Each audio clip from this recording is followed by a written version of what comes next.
اسرائیل اور حماس کے درمیان جاری جنگ شدت اختیار کر چکی ہے۔ ایسے میں اسرائیل سے بھی اپنی شکست کی آوازیں اٹھنے لگی ہیں۔ سابق اسرائیلی میجر جنرل یتسک برگ کا کہنا ہے کہ اسرائیل غزہ میں حماس سے جنگ ہار چکا ہے۔ غیر ملکی خبر رساں ادارے کے مطابق یتسک برگ نے اسرائیلی اخبار میں لکھے گئے اپنے آرٹیکل میں کہا کہ اسرائیل علاقائی جنگ کے لیے تیار نہیں۔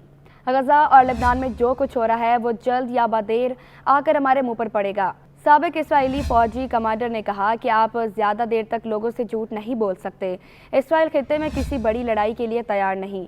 ایسی لڑائی غزہ میں جاری جنگ سے کئی گنا زیادہ مشکل اور سخت ہوگی۔ یتسک برگ نے کہا کہ اگر ہم کچھ مغویوں کو بھی زندہ واپس لانے میں کامیاب نہ ہو سکے تو عوام کے ذہنوں میں یہ جنگ اسرائیلی تاریخ کی ناکام ترین جنگوں کے طور پر رہے گی۔ ایک طرف حماس کے ہاتھوں اسرائیلی فوج کی شکست کی باتیں ہو رہی ہیں تو دوسری جانب حماس کے تابر توڑ حملے بھی جاری ہیں۔ مقبوضہ فلسطین کے محصور علاقے غزہ پٹی میں مزاحمتی تنظیم حماس کے عسکری ونگ القسام بریگیڈ کے جنگجوؤں نے اسرائیلی فوجی اڈے پر حملہ کر دیا۔ عرب میڈیا کے مطابق القسام بریگیڈ نے غزہ کی پٹی کے شمال میں اسرائیلی فوجی اڈے یکم پر حملہ کیا۔ القسام بریگیڈ کے جنگجو سمندر کے راستے اسرائیلی فوجی اڈے پر حملہ آور ہوئے۔ القسام کے جنگجوؤں نے اسرائیلی فوجی اڈے کی اینٹ سے اینٹ بجا دی۔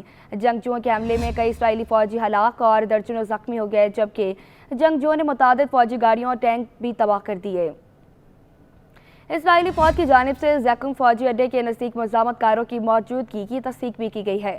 اسرائیلی فوج کے مطابق مزاحمت کار سمندر کے راستے تیز کر یکم فوجی اڈے کے قریب پہنچے۔ اسرائیلی میڈیا نے بھی یکم کے قریب فلسطینی مزاحمت کاروں کی موجودگی کی خبر دیتے ہوئے کہا کہ واقعے کی تحقیقات جاری ہے۔ القسام بریگیڈ کے مطابق جنگجوؤں کی جانب سے خان یونس میں اسرائیلی فوج کے 2 یونٹس پر بھی کامیاب حملہ کیا گیا ہے۔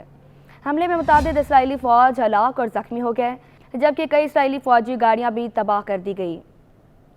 غزہ میں اسرائیلی جارحیت کے جواب میں فلسطینی مزاحمت کاروں نے اپنی جوابی کارروائیاں تیز کرتے ہوئے اسرائیلی فوج کی زیر استعمال عمارت بھی تباہ کر دی۔ عمارت تباہ ہونے سے اسرائیل کو بھاری جانی نقصان اٹھانا پڑا اور کئی اسرائیلی فوجی ہلاک ہو گئے۔ ایک اور کارروائی میں القدس بریگیڈ نے اسرائیلی ڈرون مار گرایا۔ حماس کے ہاتھوں اپنے فوجیوں کی ہلاکتوں کے بعد اسرائیل نہتے فلسطینیوں پر ظلم کے پہاڑ توڑنے لگا۔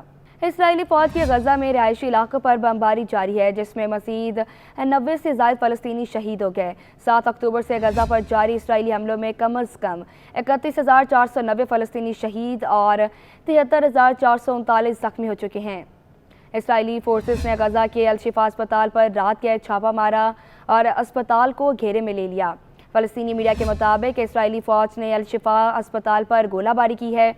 شدید فائرنگ کے نتیجے میں اسپتال کا عملہ شدید خوف و ہراس میں مبتلا ہو گیا ہے، جبکہ بمباری سے متعدد افراد کے شہید اور زخمی ہونے کی اطلاعات ہیں۔ میڈیا رپورٹس کے مطابق اسرائیلی گولہ باری سے الشفا اسپتال کے سرجیکل کمپلیکس میں آگ بھڑک اٹھی ہے، جبکہ اسرائیلی فوج نے اسپتال میں پناہ لیے سینکڑوں افراد کو اسپتال خالی کرنے کا حکم دے دیا ہے۔ عرب میڈیا کے مطابق اسرائیلی فوج کے ترجمان نے دعویٰ کیا ہے کہ حماس کے جنگجو اسپتال کے اندر ایک بار پھر منظم ہوں گے۔ یہ جنگجو اسپتال کو اسرائیل پر حملے کرنے کے لیے استعمال کر رہے ہیں، جن کے خلاف اسرائیلی فورسز اسپتال میں آپریشن کر رہی ہیں۔